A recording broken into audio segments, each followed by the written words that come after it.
sawijining awan sing peteng lan mendung, aku lan kancaku Yosua padha mulih saka sekolah. Angin gebyar, udan wiwit grimis. Amarga omahku luwih cedhak, mestine aku bisa mlaku luwih cepet lan langsung ndelik saka udan. Nanging wektu aku ndelok Yosua isih nggawa tas abot lan kesusu mbukak payung sing wis rusak, atiku ora tega. "Ayo bareng wae, Yos. Payungku isih iso kanggo loro," pituturku. Yosua mesem tipis. "Matur nuwun, Bi. Payungku iki wis suwe ora tak ganti. Nanging durung duwe dhuwit kanggo tuku anyar." Kita loro banjur mlaku bareng ing sakngisore payung siji.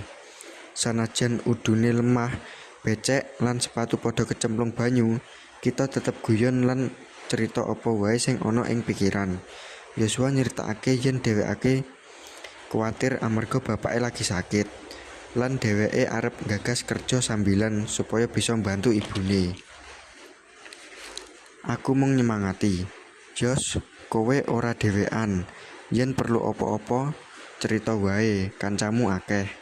Yosua mandeg sedhela, banjur ngomong irih, "Kowe iki salah sijine kancaku sing paling tak percaya, Bi. Yen ora ana kowe, mungkin aku wis bingung kudu piye." Kita banjur nerusake perjalanan nganti tekan prapatan mbedakake arah omahku lan omahe Yosua. Sadurunge pisah, aku ngomong, "Yos, pas seduluran iku duduk soal pira suwene kenal, nanging pira karepe padha nulungi nalika butuh. Semangat yo." Yosua mesem cerah, kaya ora ana mendung maneh ing atine. "Iya, Bi, matur nuwun. Aku ora bakal lali dina iki." Sanajan awan iku udan deres, nanging atiku anget. Saka pengalaman cilik kuwi, aku ngerti yen pertemanan sejati bakal katon justru ing wektu sing angel.